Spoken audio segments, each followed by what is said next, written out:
Ang sabi ni Saint Paul dito sa kanyang teachings, tayo ay nilagay sa mundo para gawin ang kalooban ng Diyos.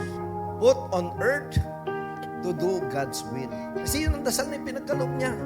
Thy kingdom come, your will be done. So inilagay tayo ng Diyos para gawin ang kalooban ng Diyos. Shepherd's boys. Hanggang ngayon tayo tinuturuan ng Panginoon. Ang kanyang banal na plano to preach the kingdom of God. Sa ating panahon ngayon, naririto tayo to spread the devotion of the divine mercy. To preach His words. To be the witnesses of Christ.